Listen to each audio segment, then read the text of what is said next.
Hey guys, tonight we're stepping into a world where time moves slowly, where the air is heavy with incense, and where devotion is measured not grand miracles, but in quiet, endless repetition. Forget the stained glass cathedrals you might be picturing. This is the early Christian church, before the splendor, before the gold, before anyone thought of religion as an institution with rules carved in stone. And you, yes, you, are a woman in this fragile, forming faith. The year is somewhere in the 2nd century. The empire still rules in marble and iron, and Christianity is little more than a whispered network of small gatherings, prayers in dim rooms, and the slow weaving of a life shaped entirely by God. So, take a moment. Find your breath. Let the silence stretch, because the day you are about to live is going to be long, deliberate, and very, very quiet. You wake before dawn, not because a bell calls you, but because your body has learned to rise when the night is at its thinnest. The small oil lamp on the table still smoulders faintly from last night's vigil prayers, casting a trembling light over the rough wooden walls. The air is cool and smells faintly of olive oil, clay, and the faint dusty sweetness of yesterday's crushed herbs. Somewhere in the stillness you hear the faint creak of another door opening. Another woman, perhaps, already beginning her day in the same slow way you will. The first task isn't rushing to the marketplace, or fetching water, or anything the wider world might think urgent.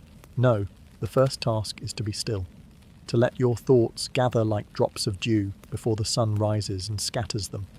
When you finally move, it's with small, careful steps. You take the clay cup from the corner and fill it from the earthen jug. Water drawn the night before from the well in the courtyard. It tastes faintly of stone and rain, and you sip it slowly as though your body needs reminding that this is how mornings begin. Your veil, folded neatly on the stool, waits to be placed over your hair. The gesture is automatic now, a muscle memory of modesty, but there is also a small satisfaction in it. The way the cloth rests against your forehead, the way it shields you from the world even in your own room. In the corner, a wooden cross hangs above a low table draped with a faded linen cloth. A small clay lamp sits beside it, and next to that, a bowl of dried figs for visitors who may arrive later. This is your prayer corner, and though the church is not yet built in stone or crowned in domes, it is just as real here, in this tiny space. You kneel, your knees pressing into the woven mat, and begin the morning prayers. They are not read from a book. Few here can read, and fewer still own such texts. But they are spoken from memory, shaped by repetition. Words that have been whispered in gatherings, in homes, in fields, even in hidden caves during times of persecution.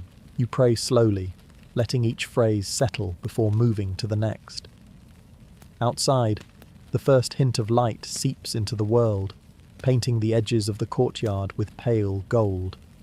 Somewhere a rooster calls, not knowing or caring that the day it announces will be filled not with action, but with devotion. You stay on your knees until your legs begin to ache, and then you simply stay longer, because discomfort is part of the offering. In the early Christian church, faith is not a garment you wear for public display. It is a weight you carry in the quiet moments when no one is watching. A weight that shapes every hour, every breath, every step you take. And for a woman, that weight is doubled, the burden of faith, and the burden of knowing that even in God's house, your place is often in the shadows.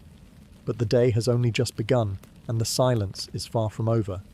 The hours before sunrise are the softest hours you will know all day. They belong to no one but God, and to those who rise early enough to meet Him. The lamp from your prayer corner still flickers faintly, the tiny flame swaying with each whisper of air that seeps through the shutters. It is cold, but not the kind of cold that bites. It is the still, heavy cold of stone walls and unlit rooms. You wrap your woolen shawl tighter around your shoulders and sit for a moment, listening. Somewhere down the narrow corridor you hear the faint sound of a jar being set down, the rustle of cloth, the sigh of another woman beginning her morning. Your hands find the veil again. In the early church, a woman's head is rarely uncovered, especially in prayer or service.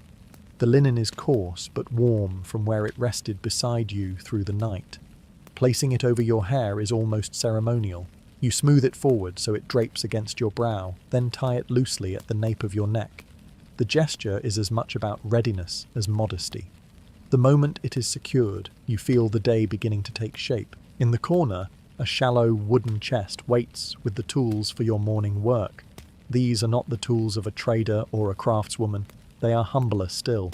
A small broom made from bound twigs, a clay oil lamp with its wick trimmed short, a bronze spoon for stirring the simple porridge that will serve as breakfast.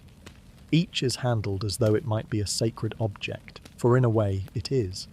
In this life, even the smallest acts, sweeping, pouring, stirring, are folded into devotion. Before you begin, you check the small alcove near the doorway.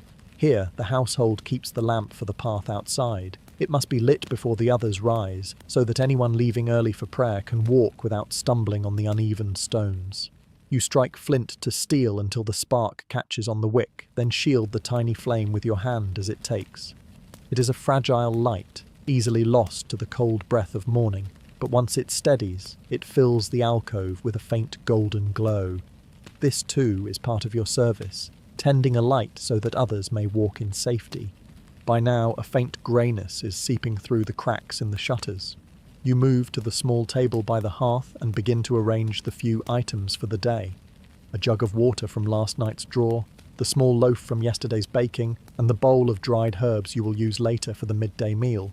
There is no rush. The church teaches that haste belongs to the world, and here life is meant to move at the pace of prayer. Every movement is deliberate, every sound, the setting down of the cup, the soft brush of cloth over wood, feels amplified in the silence. Somewhere far off, perhaps at the edge of the settlement, a dog barks. The first bird calls into the dimness. You pause for a moment, hands resting on the table, and close your eyes.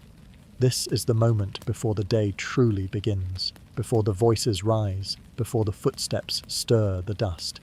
A moment when you can still feel that the world, your world, belongs entirely to God. The sun is still shy, its light barely brushing the tops of the clay rooftops when you take the small wooden cup from the shelf. It is simple, carved by someone's hand many years ago, the surface smoothed by the grip of countless mornings. You place it gently on the table and reach for the earthenware jug resting beside the bread. Its weight is comforting, heavy but not burdensome, filled with the thin, weak wine that will be your first drink of the day. Water is not always safe, even here, so the wine is watered down to a pale blush, enough to be clean but not enough to cloud the mind. You pour slowly. The liquid slips into the cup in a narrow stream, releasing the faint, sweet scent of fermented grape. It is not a feast drink, not the deep red of celebration, but a gentle drink for waking. The sisters who live in closer service to the church call it morning grace, not because it brings joy or pleasure, but because it is taken with intention. Every sip, however small, is an act of acknowledgement. You have been given another day. You hold the cup in both hands and close your eyes. The cool rim presses against your lips before you drink, as if the vessel itself demands a moment of reverence. The wine tastes faintly of the clay jug that holds it, earthy and soft, with a whisper of sweetness that barely lingers before fading. It warms you in the way only small, measured sips can. You are not drinking for indulgence. You are drinking because the day is long, and the work of the soul, like the work of the hands, requires a steady body. While you drink, you sit in the low wooden chair near the hearth. Across the room, the lamp flame wavers slightly, as if it too is stretching into the morning. Outside, the quiet is beginning to shift. You hear the shuffle of feet in the neighbouring dwelling, the scrape of a door being drawn open, the muffled murmur of a greeting passed between two early risers. Life begins in fragments here. No rush of crowds, no clatter of carts yet, just the slow gathering of people into the day. Beside your cup rests the small loaf from yesterday. It is hard at the edges now, the crust brittle, but when broken open it still gives off the faint scent of the wheat it was made from. You tear a small piece and chew it slowly, letting the texture and dryness sit on your tongue before swallowing. In the early church, there is no sense of eating quickly. The bread is a gift, the wine is a gift, and to treat them with haste would be to treat them without gratitude. You finish the last sip and set the cup aside, the dregs staining the bottom with a pale pink hue. For a moment, you simply rest your hands in your lap and breathe. There is a heaviness in your chest that comes not from the drink, but from the awareness of the hours ahead. This day, like all others, will be given to prayer, to service, to silence, and though the body may ache and the mind may wander, there is comfort in the repetition. The first cup has been taken, the bread broken, and the slow turning of the day has begun. The bread is gone, the cup is empty.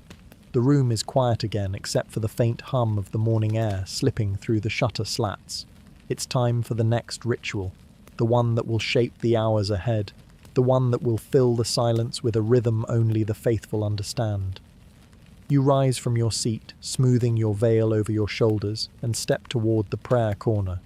The woven mat presses slightly under your feet as you kneel, placing your folded hands against your lap. The beads of your prayer rope are waiting, draped neatly over the small wooden cross, each bead worn smooth from years of passing between fingers like yours. The rope holds 100 knots, though sometimes it feels endless. You begin slowly, thumb and forefinger rolling the first knot as you whisper the opening prayer. The words are familiar, their shape in your mouth as natural as breath. You move to the next knot, and the next. The rhythm takes hold. Prayer, bead, breath. Prayer, bead, breath. Each repetition folds the world smaller until there is nothing but you, the rope, and the faint warmth of the lamp beside you. Outside, life is still waking, but here, in this corner, time does not move. By the 20th knot, your knees ache.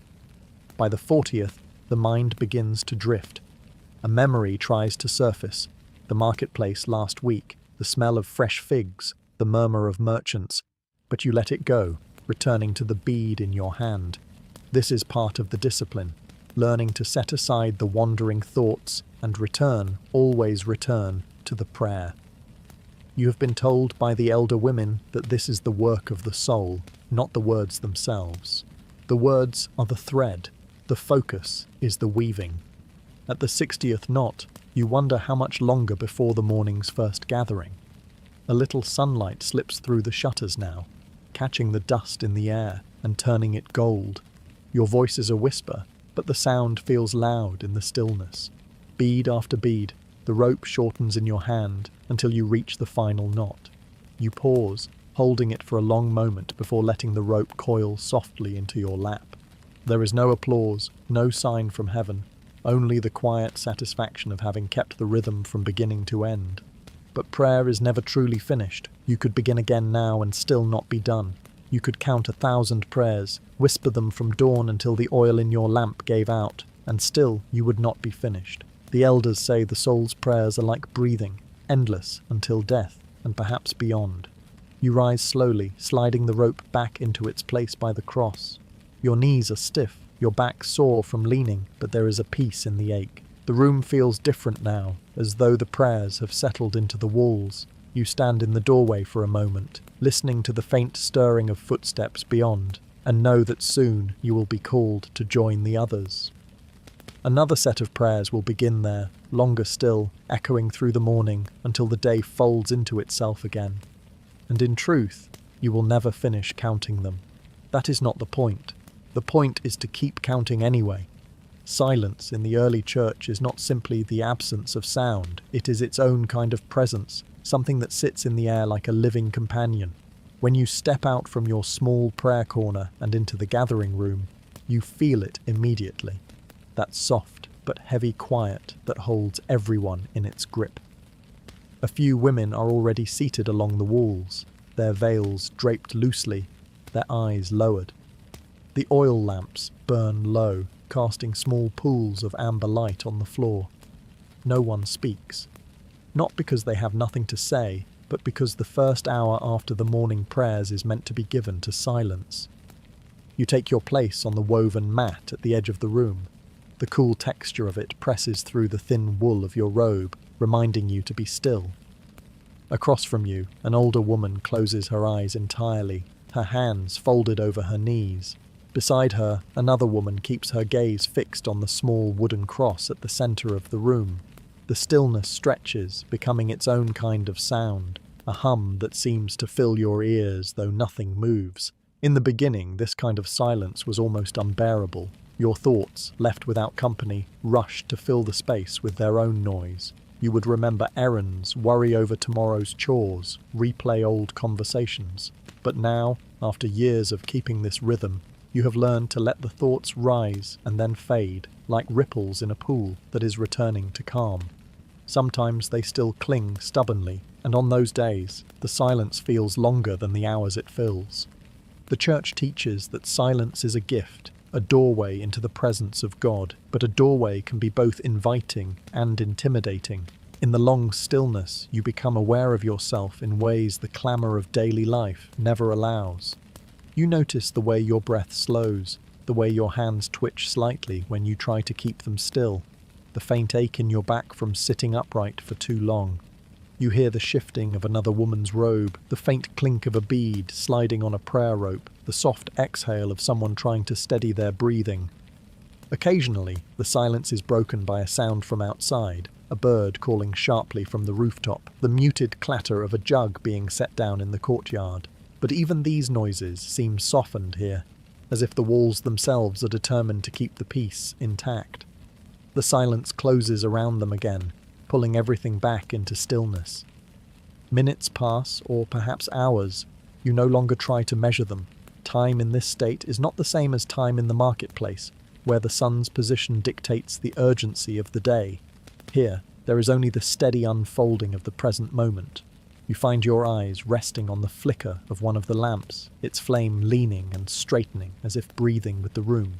The longer you watch, the less it feels like you are waiting for something to happen.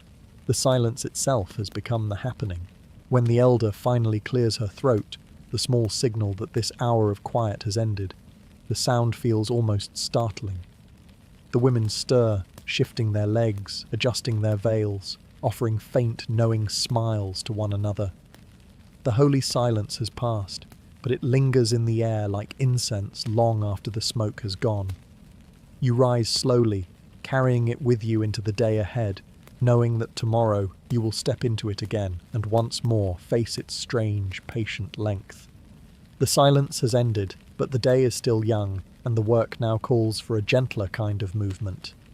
You return to the small storage alcove where the household keeps its oil, stored in squat clay jars with narrow mouths sealed by cloth. The air there is cool and faintly sweet from the scent of pressed olives. Your hands know the weight of the jar before you lift it. The slow slosh inside reminds you to pour carefully. You bring it to the prayer corner where the lamp has burned low and threatens to sputter out. The lamp is simple, an earthen dish with a small spout for the wick. But in this place, it is more than just a vessel for light. It is a small reminder of the watchfulness the Church teaches, the idea that the flame must be kept alive just as the soul's devotion must be tended daily. You ease the wick aside, pour the oil slowly, and feel the faint tremor in your wrist as the golden liquid slips into the well of the lamp. It glistens briefly before settling, still and ready. Striking the flint is always a moment of quiet suspense. You brace the steel in your hand and bring it sharply against the stone. A few bright sparks leap, falling into nothing. Then another strike, and this time one catches, kissing the wick with sudden orange light. It grows tentatively, as if unsure of itself, before flaring enough to steady into a small, breathing flame. You cup your hand around it for a moment, shielding it from the small drafts that wander through the room. The light warms your fingertips. You set the lamp back in its place, and already the room feels different. Shadows shift across the walls, pooling in the corners and stretching behind the small cross. The flicker seems almost alive, leaning toward the walls, swaying back to center, dipping briefly before lifting again. You watch it for longer than you intend, drawn into its rhythm. The elders say the flame is like prayer, sometimes strong, sometimes small, but always in motion, always reaching upward. The oil carries a faint fragrance when warmed, earthy and rich, mingling with the dry scent of the linen cloth on the table. Outside, muted sounds begin to stir again. The distant scrape of a cartwheel, the quiet murmur of voices drifting from a nearby doorway. But here, the lamp is its own world, and you are content to linger beside it. Watching it dance, you feel the pull of time slow even further, as if the day has agreed to wait with you. Eventually, you rise and adjust the wick so the flame is neither too high nor too low. The light must last until evening, when it will be joined by the others for the night prayers. It is not your task alone to tend it, but this moment is yours. A simple flame, a small act, yet it feels like you've touched something eternal. You step away at last, carrying its quiet warmth with you into the stillness of the rest of the morning. The light from the oil lamp is steady now, casting a warm circle over the worn floorboards. In that soft light, you notice the small gathering of dust along the corners, the bits of stray straw that have fallen from the mat by the doorway. In another life, in another household, sweeping might be a chore to be done quickly, without thought. But here, it is something more. The elders speak of it often, that the way a home is kept reflects the way the soul is kept. If you let disorder gather in one, it will creep into the other. And so, sweeping is not only cleaning, it is prayer in motion. You take the broom from its place against the wall. It is made from stiff, bound twigs, the handle smooth from years of hands passing over it. You begin at the far corner, drawing the broom toward you in slow, deliberate strokes. The sound is soft but steady, a faint rustling that almost blends with your breath. Each movement gathers not only dust and straw, but the small grit carried in from sandals, the fine ash that drifts in from the hearth. You are careful, guiding it toward the doorway, as if escorting it gently from the home. As you work, your mind settles into the rhythm. Sweep, step, gather. Sweep, step, gather. The motion becomes as natural as the turning of prayer beads, each pass of the broom another unspoken petition. Your thoughts turn to the women who swept before you, mothers, sisters, widows, all of them shaping their lives around these same quiet acts. The work is so ordinary, so small, yet it is one of the threads holding the fabric of this little community together. Occasionally, your eyes lift towards the small altar table. The lamp's flame flickers there, catching in the curve of the wooden cross. The dust you sweep now will never touch that sacred space. The area around it is kept clean with particular care, as if tidiness itself were a form of offering. You remember an elder once telling you that a house is a kind of church in miniature, its corners like chapels, its hearth like an altar, its doorway like the church gates. Keeping it clean is a way of preparing a place for God to dwell. By the time you reach the centre of the room, the little pile of gathered dust is modest, almost nothing at all. Yet you know it is more than it seems.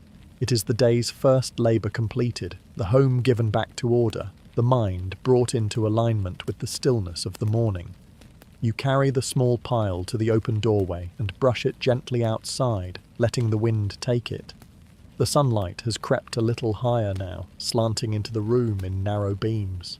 You rest the broom back against the wall, your hands faintly rough from its handle.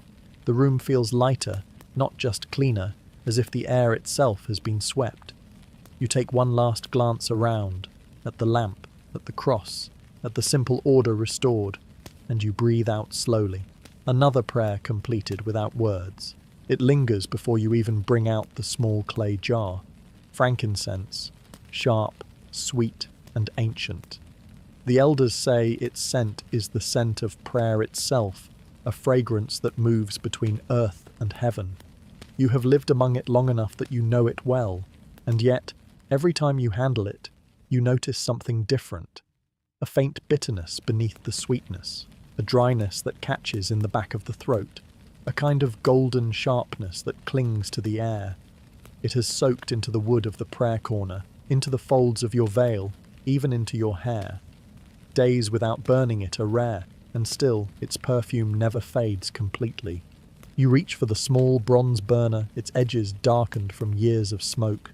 The sand inside is cool to the touch. You place a fresh coal in its centre, then lean toward the hearth to catch a spark. The coal glows red, then bright orange as you coax it to life. Carefully, you sprinkle a few granules of frankincense on top. They snap faintly in the heat before melting into pools of resin. Thin threads of smoke begin to curl upward, twisting and unfurling like ribbons before fading into the still air. The first breath you take of it is always the deepest. It fills your chest with warmth and a strange heaviness. It is not the heaviness of burden, but of grounding, as if the air itself has weight now, as if each inhalation draws you deeper into the present moment. The scent is everywhere, settling into the folds of the linen cloth on the altar table, drifting toward the corners of the room where the dust hides. It is both a comfort and a reminder. This space is not entirely your own. It belongs to the one you serve. As you tend the burner, you think of how this same smoke rises in houses and gatherings across the small Christian communities scattered through the empire. In hidden rooms in the city, in quiet courtyards in the countryside, other hands are sprinkling the same resin, sending the same pale spirals into the same heaven. It is a thread that connects you all, invisible yet strong, woven into the daily rhythm of worship. You cannot see the others, but the shared scent binds you. The smoke thickens slightly, catching in the sunlight that falls through the narrow window. It dances there, visible for only a moment before dissolving. You watch it the way you watch the flame of the lamp, without rush, without need for it to become anything more than it is. The resin sizzles faintly on the coal, and the air grows heavy with its perfume. When at last you step back, the smell clings to you. You know it will follow you all day, into the kitchen when you fetch the bread, into the garden when you gather herbs, even into your sleep tonight. It is not a scent you wear like a garment. It is one that becomes a part of you. The smell of frankincense does not simply linger. It claims the space it touches, and you along with it. The first time you heard it, years ago, you thought it was simply to gather people, a signal like any other, like a merchant's call in the marketplace or a shepherd's whistle in the hills. But you learned quickly that the bell's voice is not only about calling bodies to a place, it is about shaping the very hours of the day. The church bell is the spine of time here. Without it, the day would wander aimlessly, spilling into itself without rhythm or order. It hangs in the narrow wooden frame above the small gathering hall, a simple bronze shape with a weathered lip darkened by years of touch and rain. It is not large, but its voice carries far, down the alleyways between clay walls, across the gardens behind the dwellings, even into the quiet corners where the women pray alone. When the ringer's hand takes the rope and pulls, the sound blooms with a low, steady note that seems to press against the air itself. The first ring comes while the light is still new, summoning the faithful to the morning gathering. It is not rushed, each strike is spaced as though the bell is breathing. You hear it now, faint at first, then full, spilling through the open doorway. It enters the house without asking, curling around the edges of your thoughts. Whatever you are doing, sweeping, tending the lamp, folding cloth, you pause. The bell is not a suggestion. It is a command in the gentlest possible voice. You move toward the doorway, your hands still carrying the faint scent of frankincense from earlier. Outside, others are stepping into the narrow lane, veiled women moving with quiet steps, a few men in simple tunics, even a child clinging to his mother's sleeve. No one speaks loudly. The bell's sound seems to hold their voices in check, as if reminding them that these steps are not just toward a place, but into a moment. In the early church, the bell is more than a clock. It is a teacher. It reminds you that the hours belong to God first, and to you second. The elders speak of it as a call from heaven, though the tone is earthly, resonant with the metal's weight. The pattern of its ringing marks the sacred intervals. Morning prayer, midday reflection, the gathering at dusk, the final closing at night. You do not need to know the exact hour by the sun. The bell knows, and so you obey. As you walk toward the hall, the sound grows fuller, echoing off the stone and wood, wrapping the street in its slow rhythm. Each strike seems to fall into your chest like a heartbeat. You realize, as you often do, that the bell does not only tell you what time it is, it tells you what you are meant to be doing with it. When you arrive at the doorway of the hall, the ringing stops, leaving a hush so sudden it feels almost like the world is holding its breath, and in that breath you step inside. The bell has fallen silent, the gathering is over for now, and the voices that once filled the small hall have faded back into the narrow streets and quiet courtyards. You return home carrying the weight of the morning prayers, the murmured psalms, the fragrance of incense still caught in the folds of your robe, the steady rhythm of silence between the words. But before you settle into the next task, there is something else to be done. The veil you wore must be tended to. It is not simply a garment. It is a boundary between you and the world, between the sacred and the ordinary. You slip it from your head with care, folding the edges inward to keep the part that touched your brow from brushing against the air too much. The linen is pale, almost white, but softened by time and wear. It carries the faint scent of the hall, wood smoke, oil lamps, and the unmistakable trace of frankincense from the earlier prayers. There are small creases from where it rested against your shoulders, and a fine dusting of ash caught in the hem where it brushed the floor during kneeling. On the low wooden table in your room, a space is kept for this purpose alone. A clean cloth covers the surface, and a small cedar box rests to one side. You set the veil down flat, smoothing it with both palms, pressing lightly to ease out the day's folds. The act is slow, deliberate. You do not shake it out hastily. You guide the fabric as though it could remember the way it is meant to lie. Folding it is an act of order, and order is a form of devotion. The elders say the veil is like the spirit. When it is neglected, it loses its shape. You have seen veils folded carelessly, the corners misaligned, the edges twisted. It looks wrong, even to the untrained eye. A veil folded without attention speaks of a mind distracted, a heart only half turned toward God. But here, in this moment, your attention is whole. You fold the first side in, lining it neatly with the center, then the other, then you draw the lower edge upward, tucking it gently until the fabric lies in a perfect rectangle. Once folded, it rests lightly in your hands. The linen is cool, smooth against your palms. You place it inside the cedar box, its faint woody fragrance mixing with the lingering scent of the veil. The lid closes softly, and with it, the veil is put to rest until it is needed again. You pause for a moment, hands still resting on the box, as though sealing the care you have given into the fabric itself. It is a small thing, this folding, yet it feels necessary. A reminder that nothing, not even the most ordinary garment, is without meaning when it is tied to the life of faith. The veil will wait there quietly, just as you will, until the bell calls you again. The chalice waits in the small wooden cupboard by the prayer corner, its silver rim dulled by the use of many mornings. It is not large, but it carries a weight that is far beyond its size. This vessel has held the wine that was blessed, wine that touched the lips of the faithful, wine that, in the hearts of those who gathered, became a sign of God's promise. You lift it with both hands, careful not to let your fingers smudge the cup's surface more than they must. The elders say a chalice should be handled like a soul, with gentleness, respect, and the quiet knowledge that it holds something precious. Beside the hearth, a clay basin has been set for the washing. The water inside is cool, drawn fresh from the well earlier this morning. A folded cloth rests on the rim, ready for the work.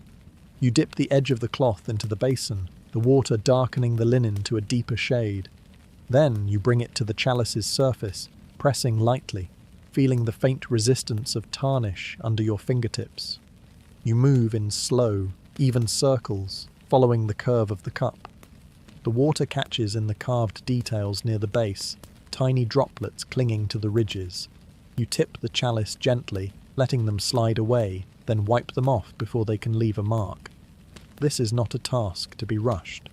The chalice will not shine if hurried. Its beauty emerges only under patient hands. As you work, the silver begins to catch the light from the lamp, returning small glints like fragments of morning. You think, as you polish, of the many times you have watched the elder women do this same work. They never spoke much during it, only hummed softly, the tune unchanging. They seemed to understand instinctively that this was not just cleaning. It was a kind of prayer in itself, Every motion of the cloth was an offering, every careful turn of the cup a gesture of reverence. And so you too work in silence, your breath slowing to match the rhythm of your hands. When the cup is clean, you turn your attention to the stem and base. These parts bear the weight of the chalice, and yet they are often overlooked by those who are less careful. You make sure every curve is smooth under your touch, every line free from dust or tarnish. The last cloth you use is dry, and it glides over the silver like wind across still water. By the time you finish, the chalice no longer looks tired. Its surface glows faintly in the lamplight, as though holding a quiet joy. You return it to its place in the cupboard, setting it so the rim faces outward, ready for its next use. Closing the cupboard door, you feel a small satisfaction settle in your chest. The chalice is not just clean, it is prepared, and in this life, preparation is as holy as the act itself. You step back, letting the moment rest in the stillness, knowing that when the next blessing is poured, the vessel will be worthy of the gift it carries. The chalice is stored away, the room restored to its quiet order. Now, as midday nears, the air begins to change again, not with the sound of bells, but with the faint, sweet drift of incense. You have smelled it already this morning when tending the frankincense, but this is different. This is the incense burned during the day prayers, heavier and more persistent, the kind that lingers even after the last ember fades. The elders say the smoke is the soul's offering made visible, the shape of prayer rising into the unseen. And so you tend it with the same care you give to words you speak aloud. You prepare it slowly, as if not to disturb the quiet. The small bronze censer sits ready on the low table, its surface darkened by years of use. You open the lid and place a fresh coal inside, coaxing it to catch. The first tiny sparks leap, then the glow builds until the coal breathes with a steady inner fire. From a small clay jar, you take a pinch of incense resin, holding it for a moment between your fingers. It feels like small stones at first, but when it hits the heat, it will turn to liquid, then to air. When you drop it onto the glowing coal, there is a faint hiss, a sigh as though the incense has been waiting for this moment. Almost at once, tendrils of smoke rise, curling upward in delicate spirals. The air changes immediately, growing thicker, sweeter, touched with the resin's deep golden scent. You watch as the curls twist and unfurl, as if they are searching for a path toward the ceiling, toward the rafters, toward something beyond the reach of your eyes. The room becomes its own small world. The sunlight slipping through the shutters catches in the smoke, making each wisp visible for only a heartbeat before it thins and disappears. You find yourself following one strand upward until it vanishes, then turning to catch another. The patterns are never the same. A slow coil that leans to the left, a delicate thread that rises straight before breaking apart. In the quiet, you can almost imagine they are carrying your prayers with them, whispering them into the space beyond. There is no hurry here. You let the incense burn as long as the coal will hold it, adding a little more resin when the scent begins to fade. The smoke weaves through the room, settling lightly over the wooden cross, curling around the base of the lamp, brushing the edges of the woven mat. It reaches even into the farthest corners, touching every part of the space as if to bless it. Eventually, the coal begins to dim, the smoke thins, the scent softens, and you know it will soon vanish entirely. You watch it until the last visible thread has dissolved into the air, leaving only the faint perfume clinging to the room. This is the part the elders always remind you of, that no matter how beautiful the smoke, it does not stay. Like prayer, it rises, it moves, it disappears, yet it leaves something behind, unseen but present. You close the censer and set it aside, the warmth of it still lingering in your hands. The room is quieter now, but not empty. The incense is gone, but its spirit, like your prayers, has not left you. The incense has faded, its last trace lingering like a memory against the wooden beams and the folds of your robe. The day has not yet turned to its busiest hours, but you know where you will go now, to the corner where stillness is not only kept, but required.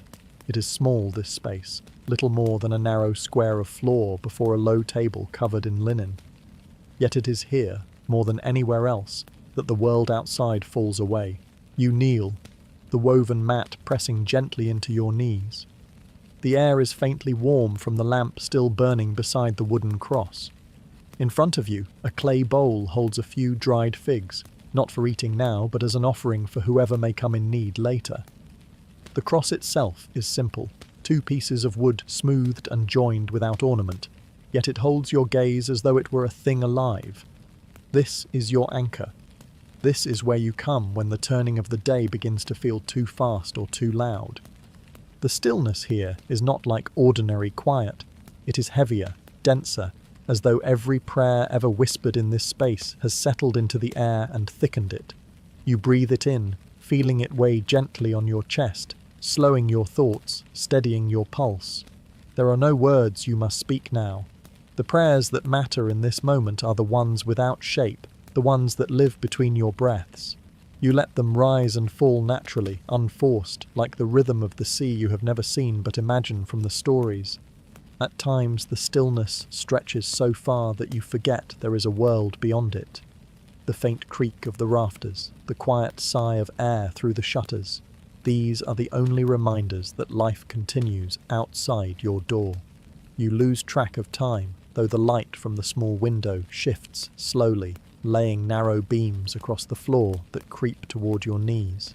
You follow their progress without moving, letting them be your only measure of the passing minutes. Some would say it is wasted time, this sitting without motion, without work in your hands. But here in the early church, this is the work, to hold yourself in readiness, to keep the heart still enough to hear what cannot be heard in the noise of the marketplace or the chatter of the street. The elders speak often of the desert fathers and mothers, those who withdrew to far places to meet God in silence. You cannot go to the desert, but here, in this corner, you find a desert of your own. When you finally stir, it is not because the stillness has ended, but because your body reminds you it must move. You stand slowly, your legs tingling, your veil slipping slightly as you rise. The prayer corner remains as it was, untouched, as if your presence there left no mark at all. Yet you know something has shifted, not in the room, but in you. And that is the quiet purpose of this endless stillness. In the early church, the scriptures are not bound in neat, gilded volumes to be carried under the arm or placed on a shelf. They exist in fragments, scrolls worn from many hands, loose sheets of parchment bearing ink that has faded to a soft brown. Most are kept under the care of the elders, and not all are easily shared. But today, for a little while, you are given the rare task of unrolling one. It is not your own possession. Few women have such a thing. But it has been entrusted to you for copying a passage into a small notebook kept by your household. The scroll rests in a simple linen wrap, the edges of the fabric fraying from years of use. You loosen the ties with care, feeling the brittle texture beneath your fingers. When you lift the parchment, the faint smell of dust and ink rises, an ancient scent, one that seems to carry the weight of the words within.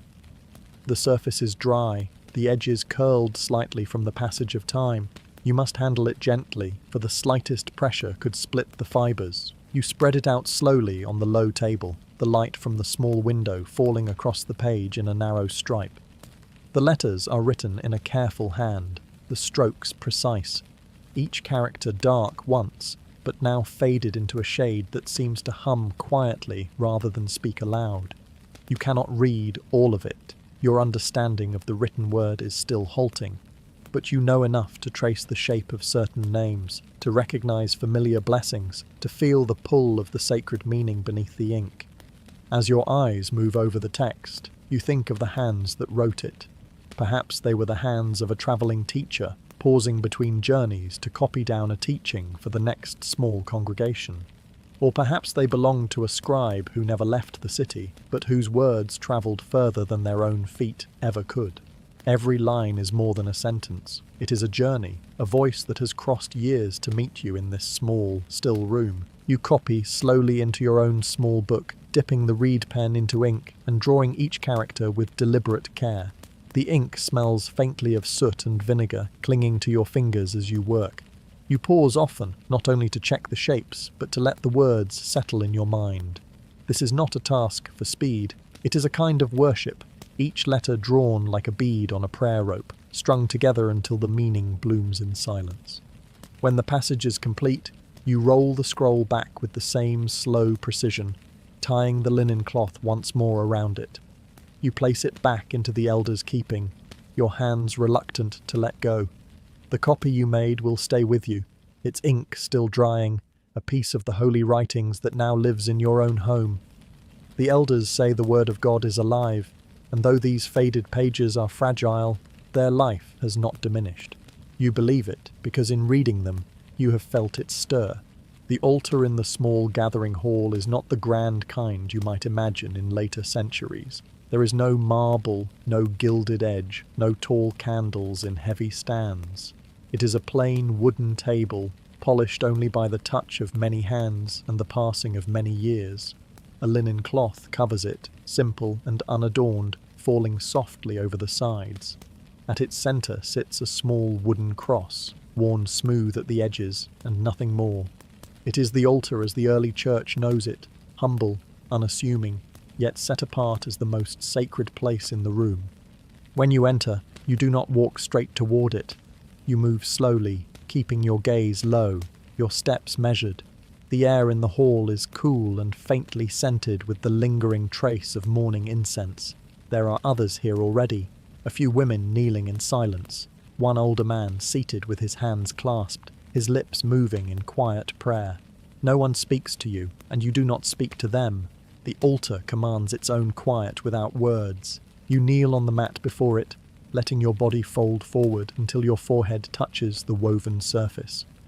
It is not just a bow of politeness, it is a gesture that says with the whole body, "I am small and you are great." You remain there for several breaths, feeling the weight of the stillness press into your back. There is no rush to lift your head. In this place, time bends differently. The elders say the altar is the meeting point between heaven and earth. Even when it stands empty, as it does now, with no bread, no wine, no vessels laid out for the gathering, it is full in a way no eye can see. Bowing before it is not about what rests on it, but about who meets you here. You think of the times when the hall has been filled, when the prayers rose together like a single voice, when the bread was blessed and broken, when the chalice was lifted in trembling hands. Those moments are gone now, yet the altar still holds them somehow, as if the wood remembers. You raise your head slowly, letting your eyes rest on the cross. Its shape is simple, unpolished, the grain of the wood still visible. You imagine the hands that carved it, perhaps with a small knife, perhaps in the quiet of a home much like yours. It is a reminder that the faith you live is not made of stone cathedrals or painted icons. Not yet. It is built of hands, of wood, of bread, of shared breath in a dimly lit room. When you bow again, it is softer, slower, a closing of the moment. You whisper no words, but your body speaks for you. Here I am, and here I will remain in heart, even when I leave this place. Rising at last, you step backward before turning away.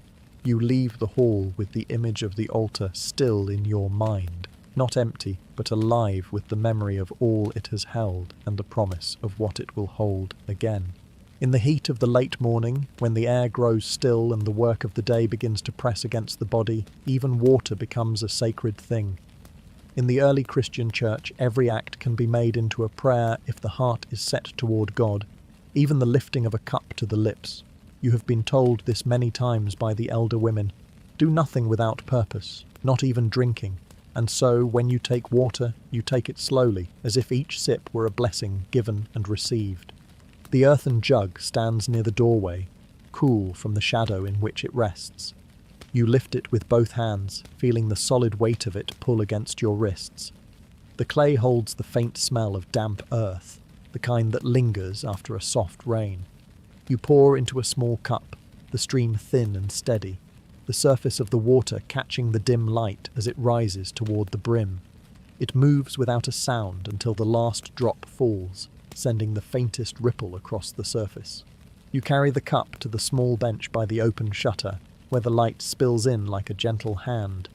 Sitting, you place the cup in both palms and bow your head for a moment. This is not the water of a flowing spring. It is the water drawn from the well with care, pulled from the deep earth in a heavy bucket and carried here in the arms of someone who knows its worth. You think of that effort now, of the rope's creak against the pulley, of the cold splash as the bucket reached the surface. This cup is not taken for granted. The first sip is small, barely more than wetting your lips. The coolness rests there for a moment before you let it pass into your mouth. It tastes faintly of the jug, a soft, earthen note, and of the well itself, as though you can almost taste the stones that cradled it. You hold it there a moment, swallowing only when the sip feels ready to go. The second sip is deeper, letting the coolness wash over the dryness in your throat. You do not rush it. You pause between sips, letting the body feel the gift of it fully. Outside you hear the faint rustle of leaves in the courtyard, the low murmur of a passing voice. The cup rests between your hands as you listen, the water still within, waiting.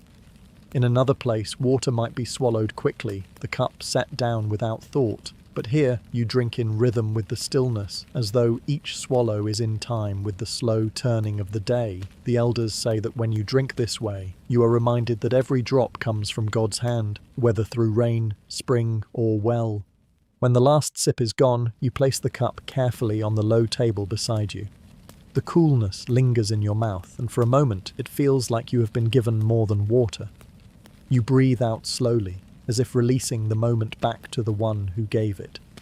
The cup stands empty, but you know it holds the quiet memory of your care, and in that it has been blessed indeed. The garden is not large, but it is the heart of the household's daily bread. You step into it just as the sun has risen high enough to warm the earth without yet burning the air. The gate is a simple wooden frame bound with twine, and it opens with the soft groan of age. Inside, the rows stretch in quiet order, leafy greens swaying faintly, herbs sending their scents into the air, and the darker soil in between still damp from the early watering. In this place, work is prayer made visible. Every movement, every touch to the soil is as much for the spirit as for the body. You begin at the herb bed. The rosemary has grown tall and full, its narrow leaves catching the light. You run your fingers gently along the stems, releasing a fragrance that clings to your skin. The basil is softer, its round leaves velvety and bright, bending easily as you pinch away the flowers to keep the plant strong. Each plant is known to you, how it feels beneath your fingers, the sound of its stalk bending, the way its scent shifts when bruised by touch. You take what is needed for the day's meal and leave the rest, careful not to strip the plant bare. From there, you move to the vegetables. The beans have begun to climb the simple wooden trellises, winding themselves upward with patient strength. You guide one curling vine toward the nearest support, coaxing it gently without breaking its delicate stem. The tomatoes hang heavy on their vines, their green skin slowly blushing toward red.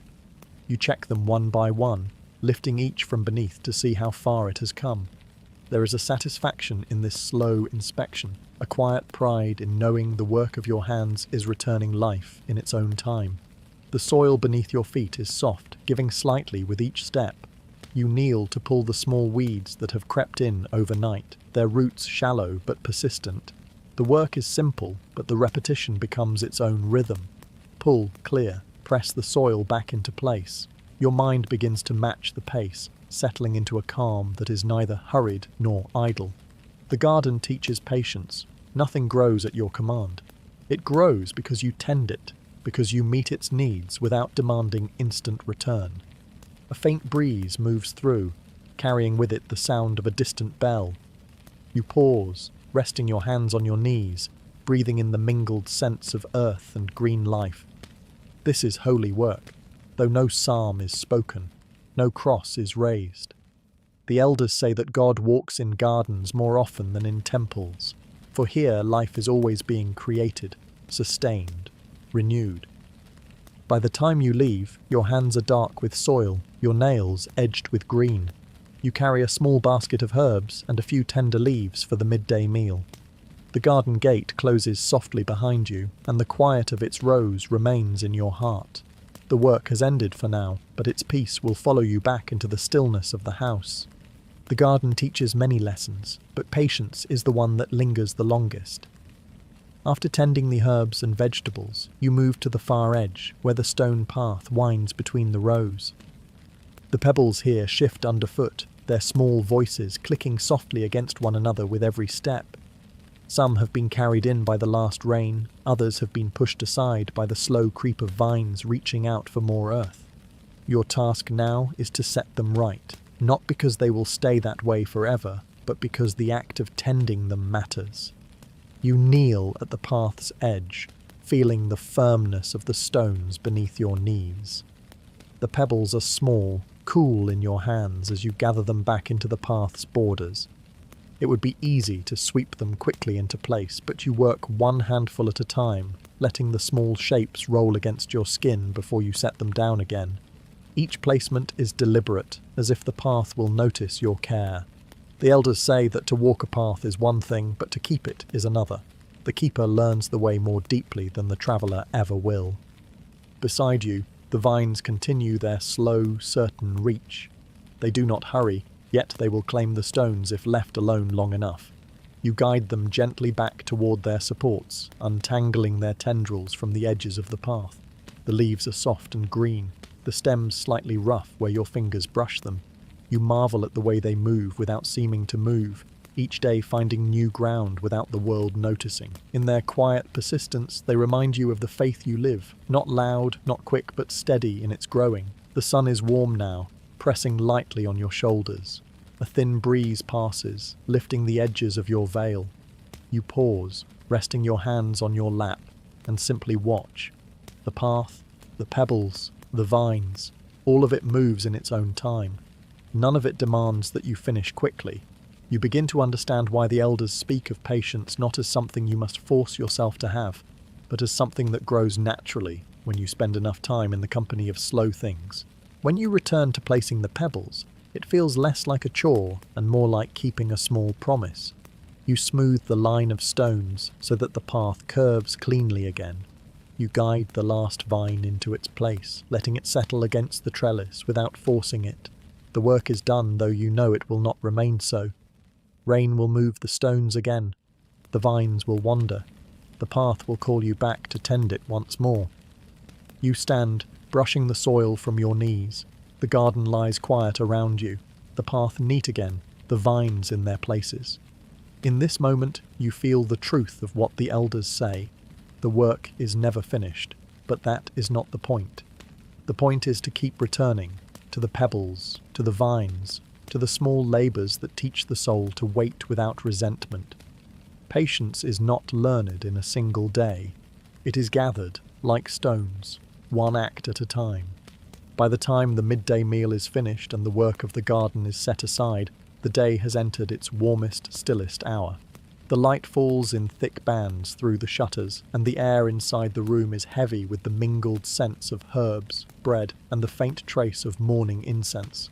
This is the hour when the body wishes to rest, and the soul is invited to linger in quiet thought. You take your place in the small prayer corner, where the cross stands above the low table draped in linen. The cross is simple, 2 beams of wood bound together, its surface worn smooth by time and the touch of many hands. It is not gilded or polished, but plain, showing the grain and knots of the tree it once was.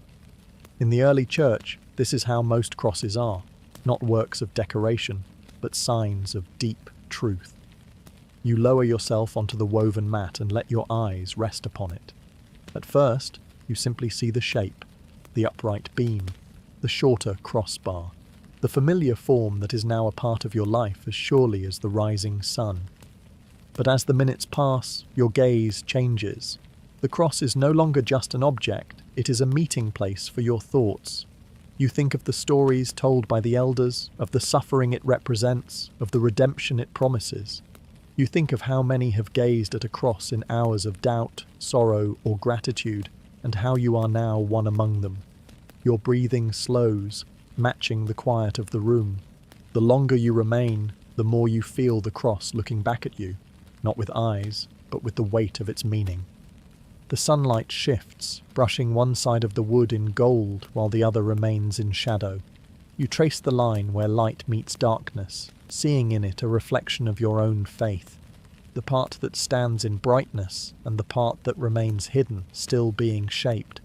You do not move. Your mind is still enough that you can hear the faint creak of the beams as the house settles, the slow beat of your own heart in your ears. From time to time, a thought tries to intrude, a small task you left undone, a memory from earlier in the day, but you let it drift past like a cloud.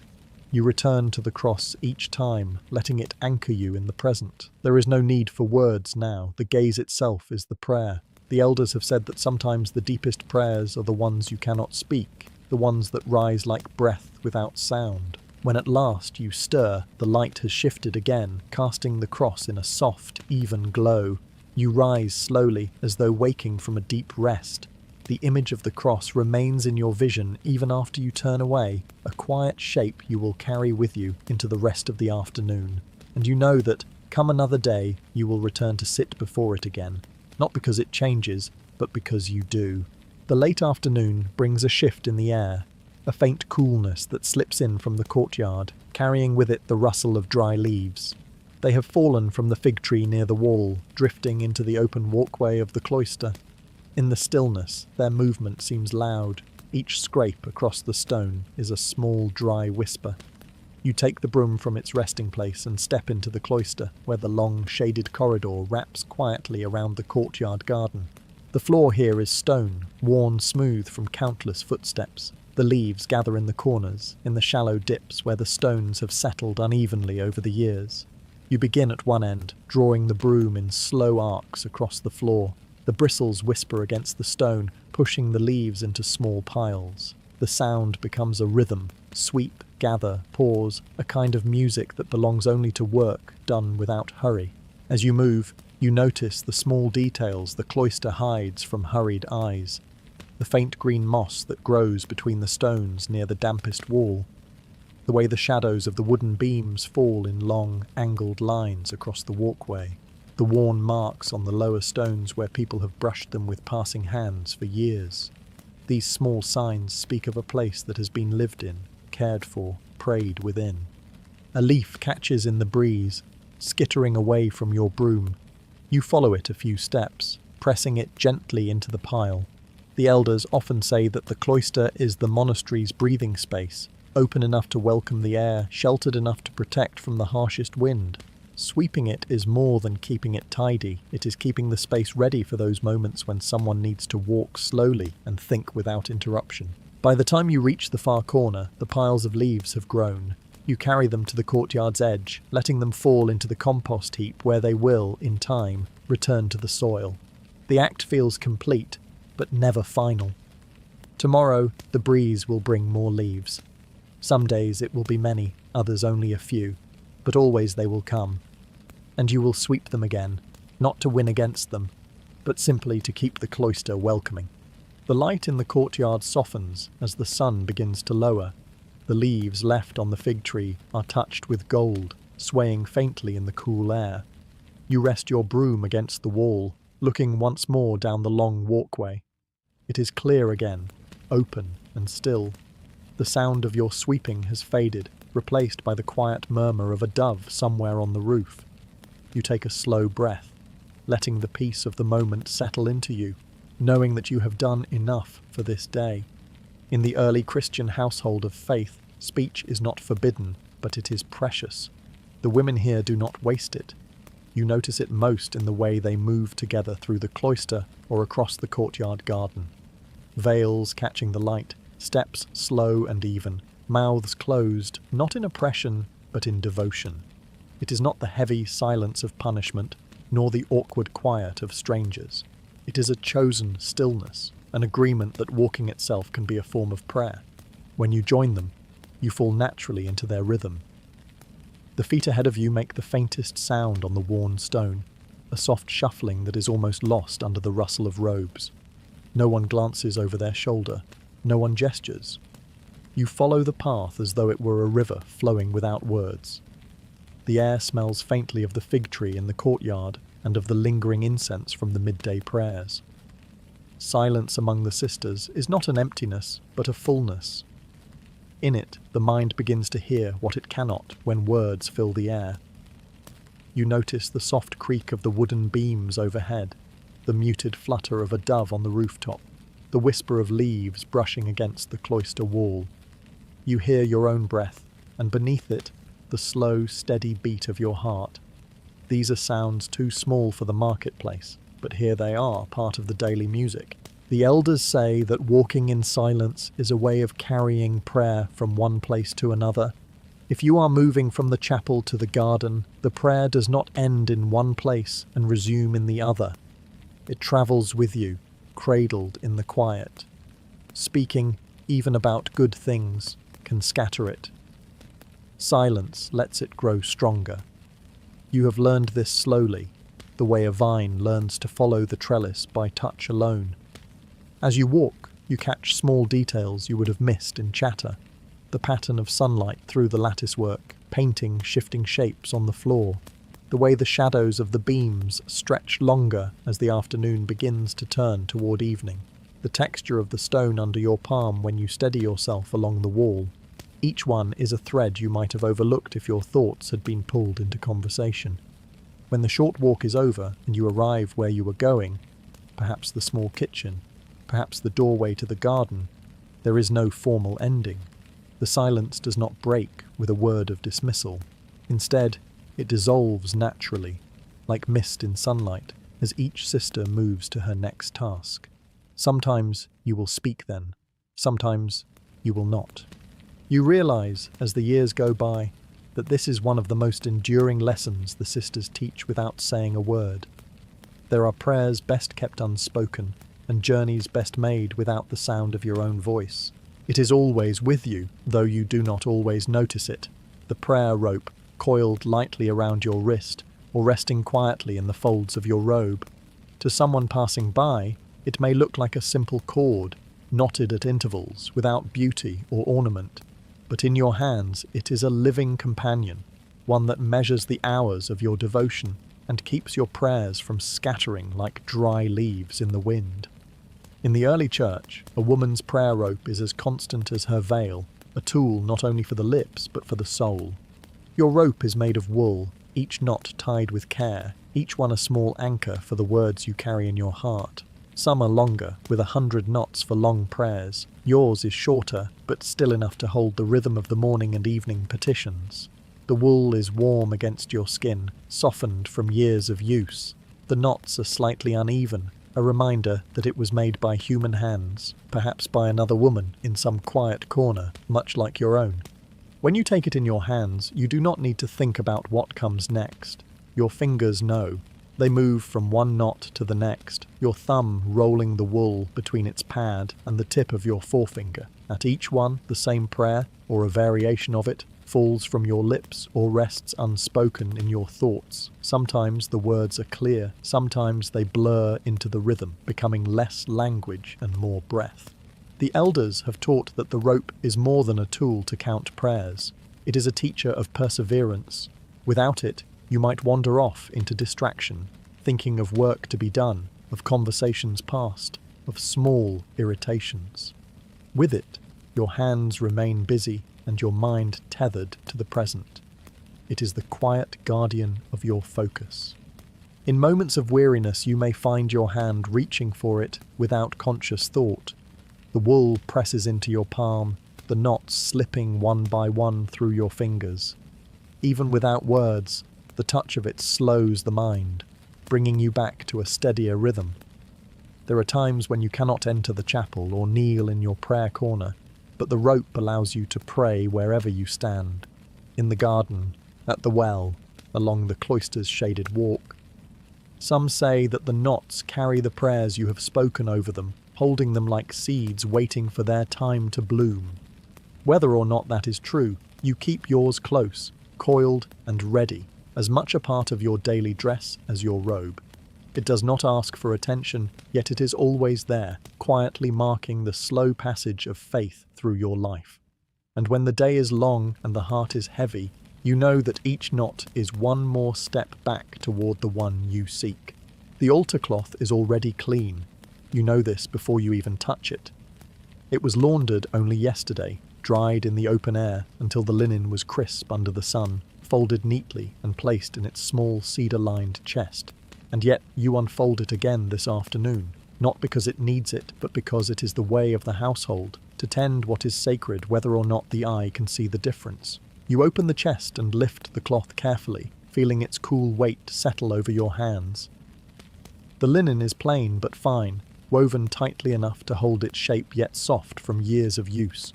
It carries the faint scent of cedarwood from its resting place, mixed with a trace of the wind that dried it. In the light from the small window, you can see the subtle weave, the tiny, almost invisible crosshatch of the threads. Every line is straight, every edge is even.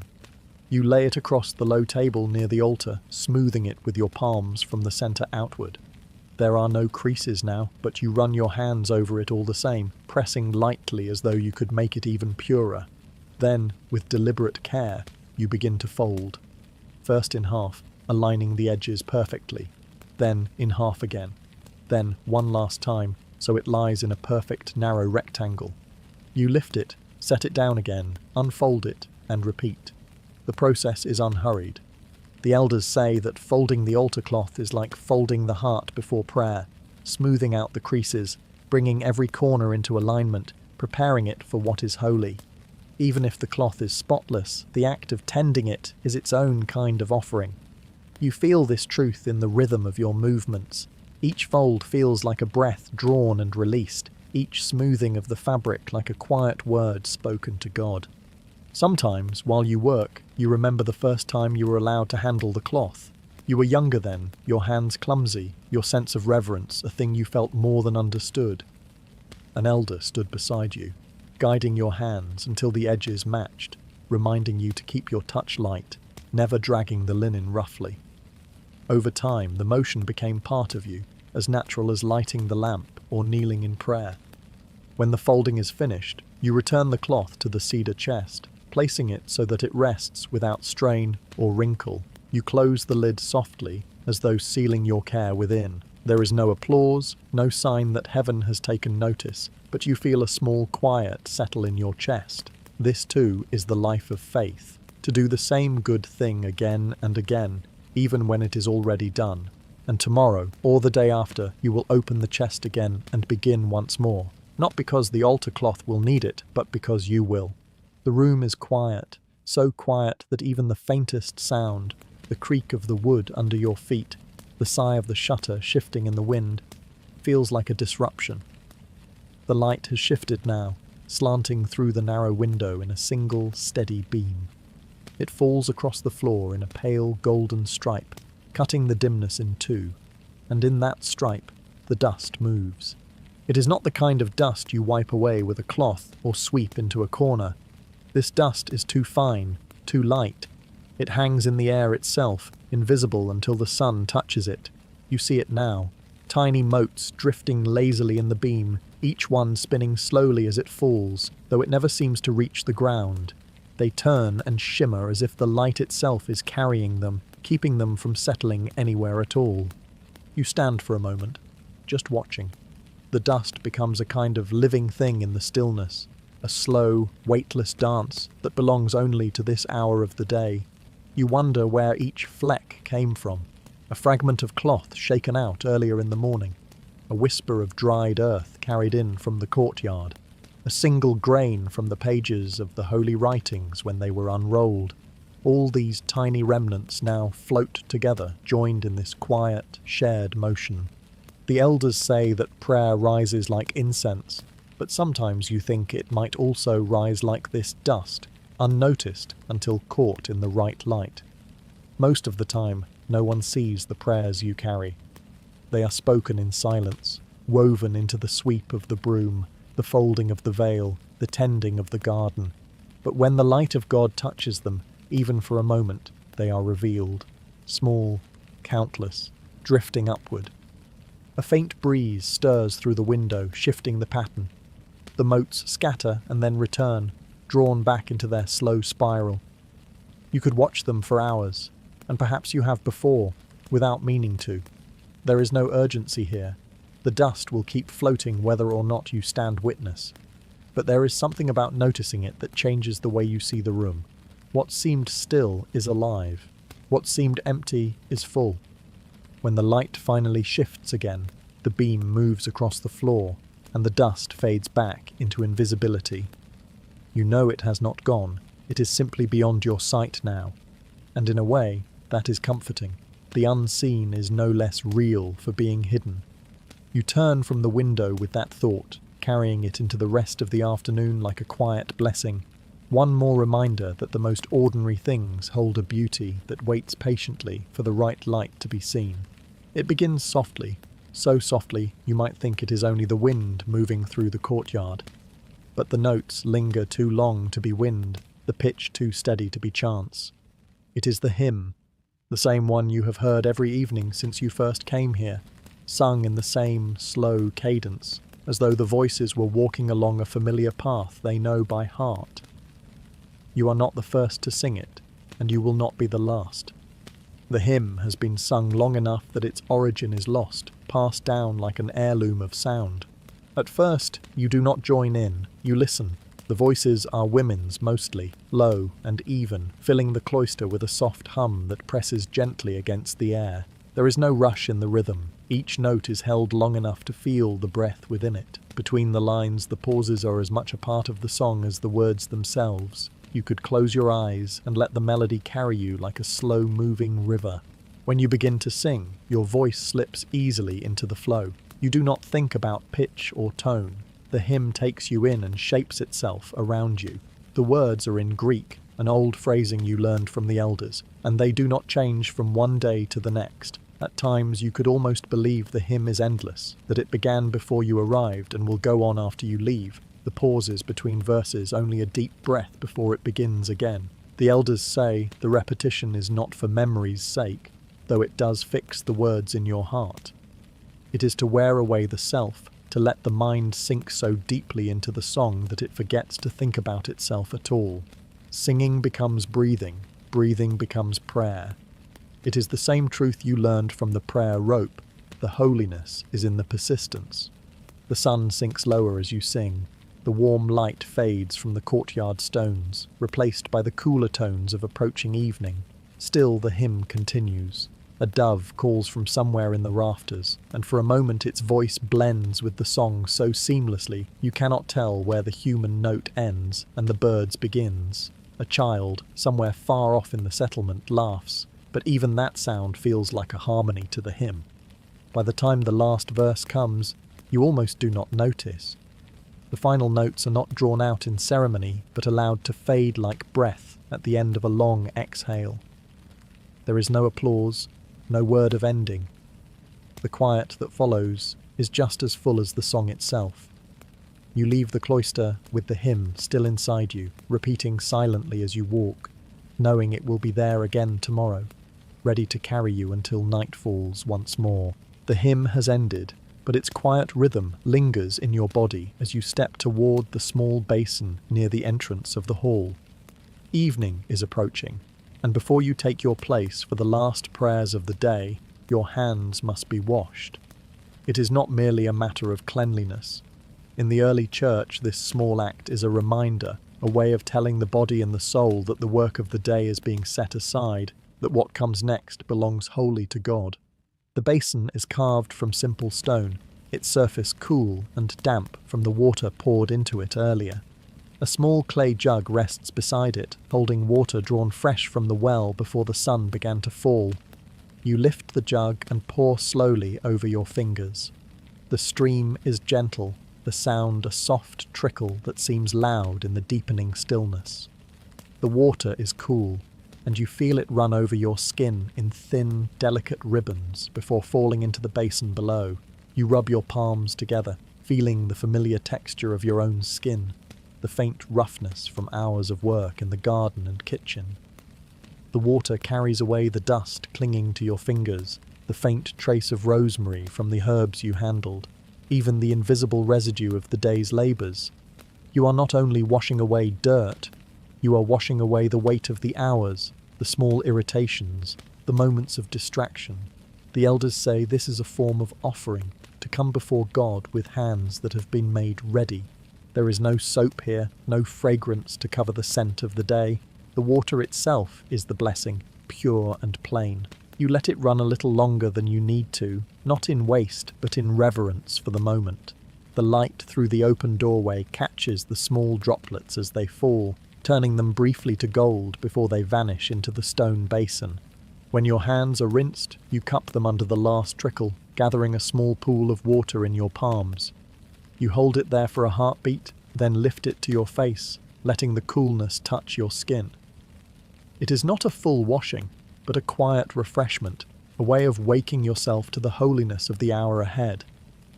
You dry your hands on a simple linen cloth, pressing rather than rubbing, so the skin stays soft in the cooling evening air. You set the jug back beside the basin, leaving it ready for the next person who will come after you. The basin's surface ripples faintly as the last drops settle. You look at your hands, clean, unadorned and ready, and you feel the truth of the old saying passed among the women here. Blessed is the work that ends in clean hands, and blessed are the hands that are raised in prayer. Evening settles slowly here, and as the shadows stretch across the courtyard, you turn to a task that some would call unnecessary. The olive branches on the small altar in the gathering hall have begun to droop, their leaves curling faintly at the edges. They could remain another day without offence, but the elders have taught that beauty, even the quiet kind, is a form of devotion, and so you gather a few fresh sprigs from the olive tree near the gate, their slender leaves still carrying the faint silver sheen of the day's sunlight. The branches are light in your hands, the wood smooth and warm from the afternoon air. As you carry them into the hall, their fragrance greets you, not sharp, but subtle, a green scent that seems to hold the memory of the wind that moved through them. You place them on the low table beside the altar, where the old branches wait to be taken away. They are dry now, their leaves darker, edges brittle. You lift them gently, as though removing something that has served well and deserves to be honoured in its going. Arranging the fresh sprigs is not a complicated task, yet you do it with the same care you give to folding the altar cloth or lighting the oil lamp. You choose each branch for the way it bends, for how its leaves catch the light from the small lamp burning nearby. Some you place upright, their tips reaching toward the cross. Others you let drape slightly, softening the lines of the arrangement. You step back often to look, not because the branches must be perfect, but because the act of looking is part of the devotion. The elders say that olive branches have always carried meaning, peace, steadfastness, the quiet fruitfulness that comes from patient labour. Here, on this small table, they speak of those same things without a single word. Even those who come in and barely notice them are still touched by their presence, if only in some deep, unspoken way. You think of how many times you have entered this hall and felt a calm you could not name, only to notice later the soft green leaves resting quietly near the altar. When the branches are placed just so, you take the old ones outside to the compost heap, where they will return to the earth that first gave them life. The air is cooler now, the light fading toward gold. In the distance, the first notes of the evening hymn begin to rise, carried on the still air. You pause, listening, your hands still holding the faint scent of the leaves. Back inside, the new branches seem to belong instantly, as though they have always been there. They catch the lamp's glow, their silver-green surfaces shifting gently when the air moves. No one will praise the work or even remark upon it. But you know, as the elders do, that such beauty is never wasted. It is an offering, quiet but sure, given to the one who sees all things, even the small act of arranging olive branches at the close of day. The evening hymn has faded, and the courtyard is quiet again. The light has thinned into that delicate hour between gold and blue, when the world seems to hesitate before giving itself fully to night. You stand just outside the gathering hall, before the heavy wooden door that will soon open for the last prayers of the day. The air here smells faintly of the olive branches you arranged earlier, mingled with the lingering breath of incense from the afternoon. The door is shut now, its grain darkened with age, the iron hinges worn smooth by countless turnings. It will open when the elder within decides it is time, not a moment before. There is no clock to measure the wait, only the subtle shift of light and the quiet gathering of others who come to join you. A few women stand nearby, their veils pulled close, their faces calm. No one speaks. In this space before the door opens, the silence feels different, not like the stillness of the cloister or the quiet of the prayer corner, but a waiting silence, stretched thin with expectation. You shift your weight slightly, feeling the cool stone beneath your feet. A breeze moves through the courtyard, carrying the soft rustle of fig leaves overhead. Somewhere beyond the wall, a child's laughter rises and fades, and a dog barks once before settling into silence. The world outside continues its small, unhurried motions, but here before the door, time seems to have narrowed to this single point, the moment that has not yet come. The elders say that waiting is itself a form of prayer. It teaches the soul to be still without growing restless, to be ready without forcing the moment to arrive. You have learned that in this community, nothing holy is hurried. The prayers will begin when they begin. The door will open when it opens. The waiting shapes you as much as the praying that will follow. Your hand brushes the wood of the door. It is cool, solid, and faintly rough beneath your fingertips. You imagine all the hands that have touched it before yours. Generations of believers pressing palm to grain as they paused in this same moment of anticipation. You feel connected to them in a way words could not explain. When the hinges finally creak and the door begins to move, the sound is almost startling in the quiet. It swings open slowly, revealing the soft, flickering glow of the oil lamps inside.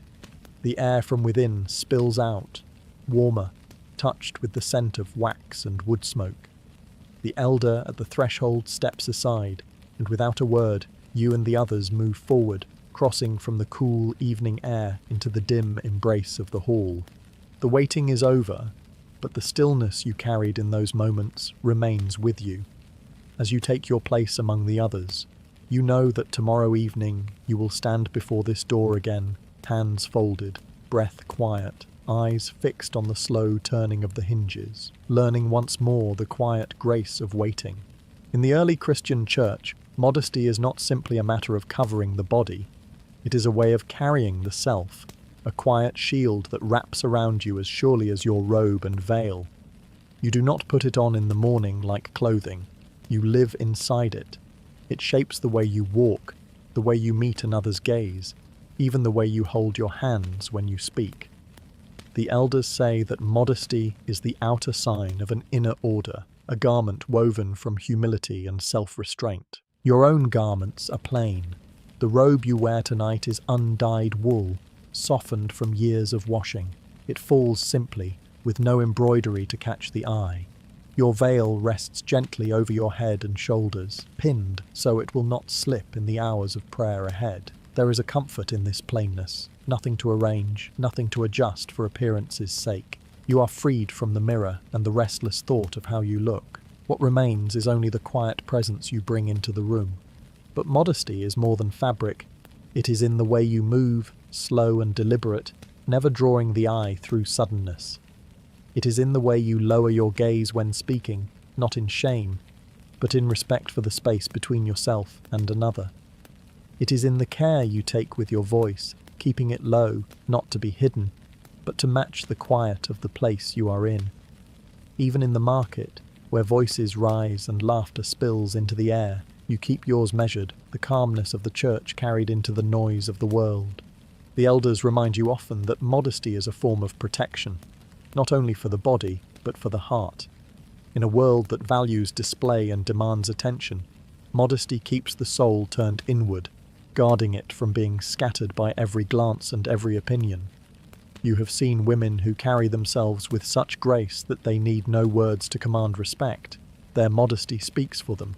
It is not always easy. There are moments when you wish to step out of this plainness, to feel the sun on uncovered hair, to let your laughter ring without restraint.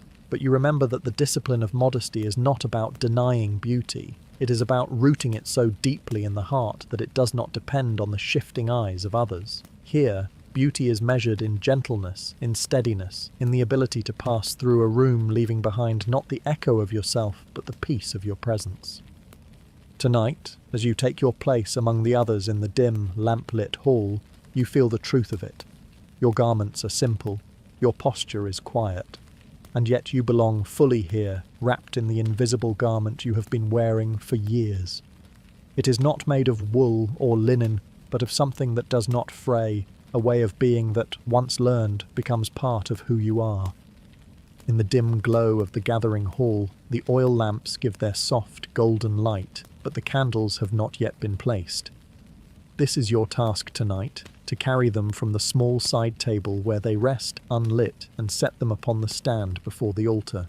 It is a small duty, one that could be done quickly, yet here nothing sacred is done in haste. The movement itself is part of the prayer. The candles are made of pure beeswax, pale gold in colour, smooth beneath your fingertips.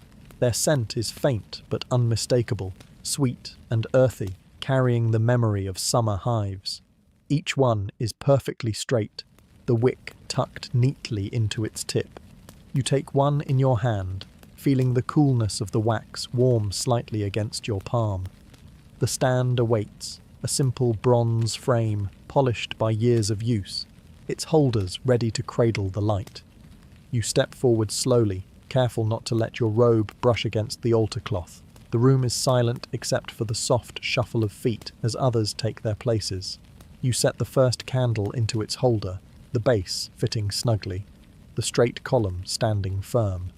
There is something deeply satisfying in the way it rests there, as if it has always belonged in that spot, waiting only for you to place it. You return to the table for the next, your movements steady, your breathing matched to your steps. Each candle is carried as if it were a delicate vessel, not because it might break, beeswax will not shatter, but because you are aware that these small lights will soon take part in something far greater than themselves. They will stand in the presence of prayer, their flames rising with the words of the faithful. When all the candles are in place, you step back to look. The stand holds them in a gentle curve, each one waiting in silence for the flame that will come. In the stillness, they seem almost alive, their smooth surfaces catching the faint light from the oil lamps. You think of how their burning will begin in perfect stillness, the fire breathing into them slowly until their glow is strong enough to join the room's quiet chorus of light. You do not light them yet. That will come later when the prayers begin in earnest. For now, the placement itself is the offering, the careful aligning, the patient setting, the quiet acknowledgement that even the smallest part of worship deserves the fullness of your attention. The elders often say that nothing placed before the altar is truly small, and tonight you feel the truth of it. When you return to your place, you glance once more toward the stand. The candles wait, perfectly still, holding the promise of light. You know that when they are lit, their flames will burn until they are spent, just as you give your hours here until the day's light is gone. And in both, there is devotion. There is no written sign, no carved instruction on the door. Yet everyone here knows, you do not walk down the very centre of the nave unless it is for something sacred. The middle path is left clear, a quiet, open space stretching from the doorway to the altar. It is not roped off, not guarded, but marked only by the reverence of those who pass through these walls. When you enter the gathering hall, you step to the side, following the narrow aisle that runs between the rows of low benches. Your feet move quietly along the worn path, the centre space always in view, but never underfoot. This is not out of fear, but respect. The elders say that the centre of the nave is a road for the holy, for the bringing of the chalice, for the carrying of the scriptures, for the solemn processions that mark the great feasts. To cross it without purpose would be like walking into the heart of someone's prayer.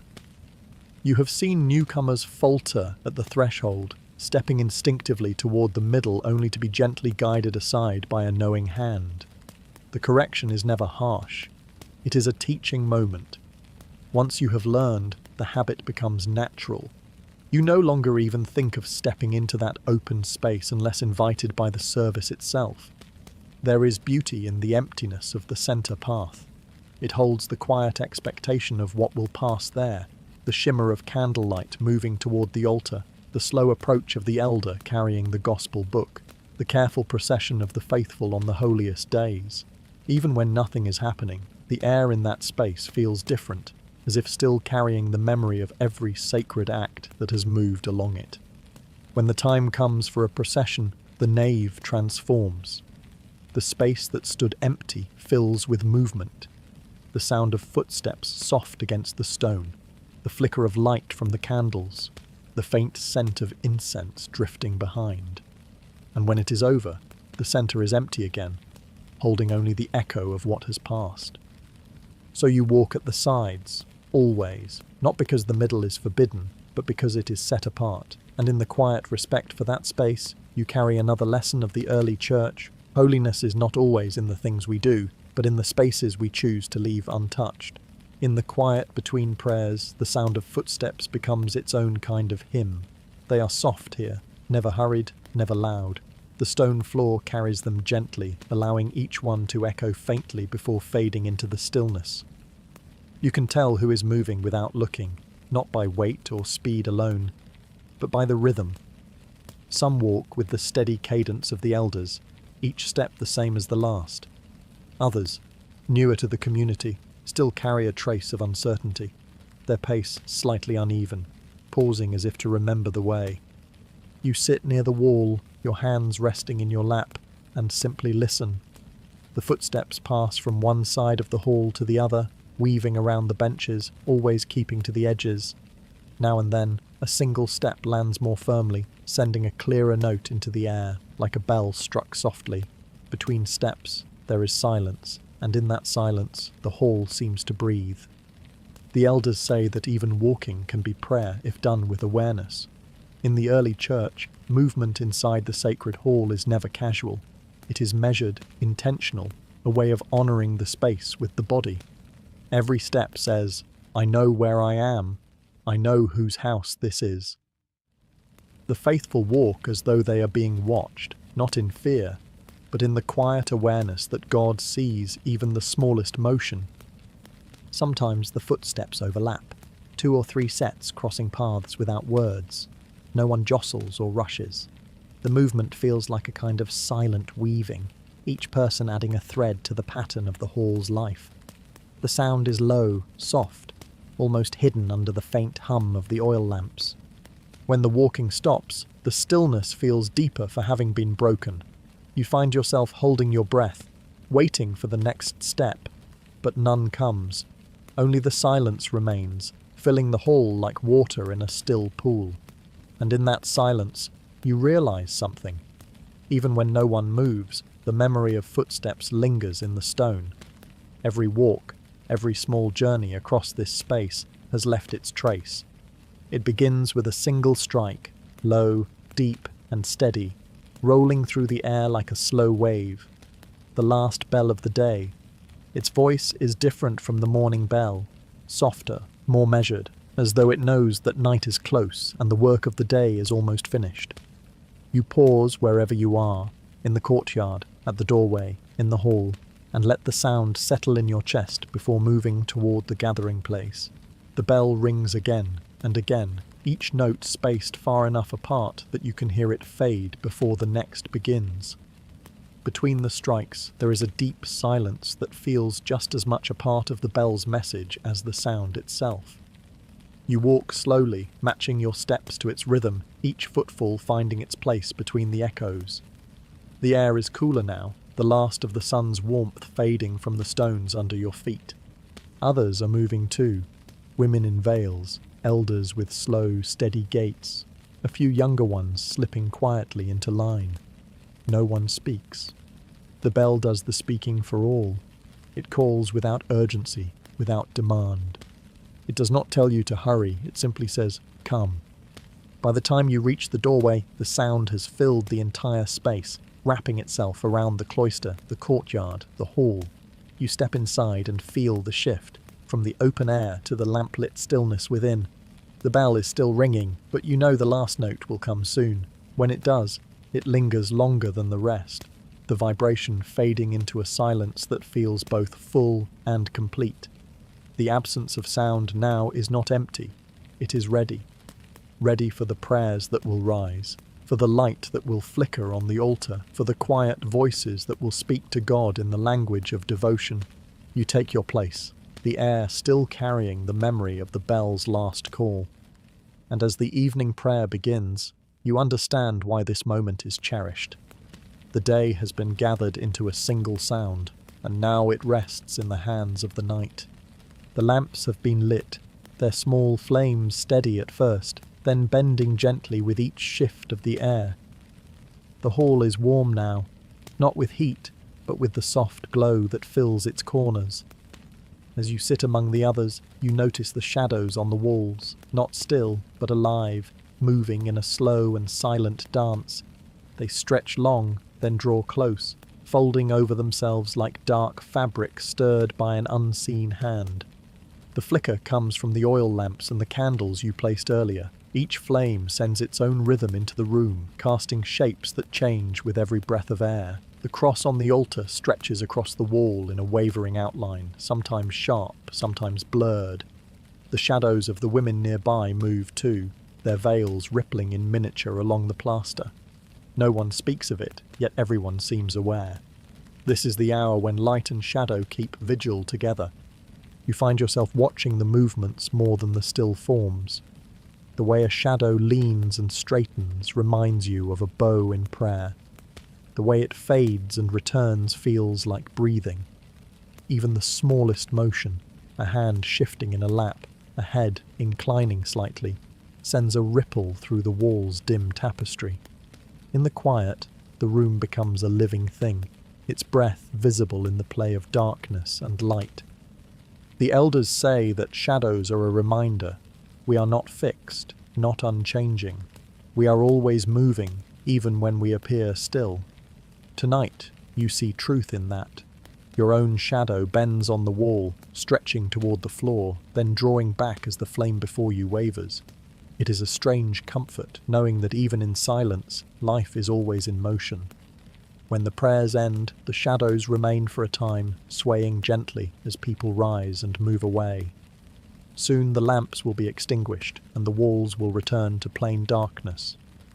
But for now, the flicker lingers, holding the last movements of the day in quiet memory. You step from your place, slowly, carrying with you the soft understanding that even shadows can worship in their own way. The prayers have ended, the final hymn fading into the warm hush of the hall. One by one, the sisters begin to step out into the cool night air. The lamps still burn softly, their light spilling toward the doorway in long, thin lines. You linger for a moment, your hand resting on the frame, knowing that once the door is closed, the day will truly be over. The wooden door is heavy, its surface smooth from the touch of countless hands over the years. The grain runs in long, dark rivers, broken here and there by small knots like memories in the wood. The iron hinges give a faint groan when moved, a sound you have come to associate with endings, not abrupt ones, but the kind that comes slowly, with care. You step outside for a last glance at the courtyard.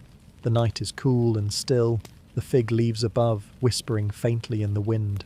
A faint scent of olive smoke drifts in from somewhere beyond the wall. The sky has deepened to a dark blue, the first stars trembling into sight. All of it feels like the world holding its breath, waiting for you to finish this simple act. When you return inside, you place your hands on the door and begin to draw it closed. You do not rush. The elders say the door should be shut as though sealing in the prayers, holding the peace of the hall until it is opened again. The wood moves slowly, its weight urging you to match its pace. As the gap narrows, the outside world fades. First the breeze, then the faint rustle of the trees, then even the starlight. The latch meets the frame with a soft, final sound. The hall is now enclosed, its warmth intact, its silence deepened. You rest your palm against the closed door for a moment, as if to feel the heartbeat of the place still pulsing behind it. Closing the door is not merely ending the day, it is guarding it, keeping its stillness safe until morning. You turn away at last, the reverence of the act lingering in your steps, knowing you will open it again when the first light calls. The night is deep now, and the hall rests behind its closed door. The oil lamps have been extinguished, leaving only the faint silver wash of moonlight through the shutters. The air is cool and still, carrying the quiet hum of a place that has finished its work for the day. You settle on your mat, the woven fibres familiar beneath you, your veil folded neatly at your side. The silence is different from the stillness of prayer. This is the silence of everything having been done, every word spoken, every candle burned, every task completed. You breathe more slowly now, the rhythm of the day giving way to the long exhale of night. Somewhere in the distance a night bird calls, and then there is nothing but the slow pulse of your own breath. Your eyes drift toward the small prayer corner across the room. The wooden cross is there, faintly visible even in the dim light, its shadow leaning softly against the wall. The clay lamp is cold now, but you remember its earlier glow, the way its flame bent toward you as if listening. The faith you live is here too, quiet, steady, unmoving. It does not speak aloud.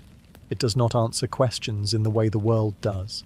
Yet you keep it beside you, night after night, as faithfully as you keep the cross in its place. The elders say faith is not a conversation but a keeping. You hold it, tend it, return to it, even when it gives no reply. In time, the silence becomes its own kind of voice, not one that tells you what to do, but one that reminds you who you are. Lying here, you feel it more than think it. Your body sinks into the mat, your hands resting loosely at your sides. The moonlight shifts slowly across the floor, brushing your feet in pale silver. Tomorrow will come with its own bells, its own prayers, its own quiet labours. But for now, there is nothing to do but sleep beside the faith you have carried all day. A faith that says nothing and yet holds everything. And in that silent keeping, you rest.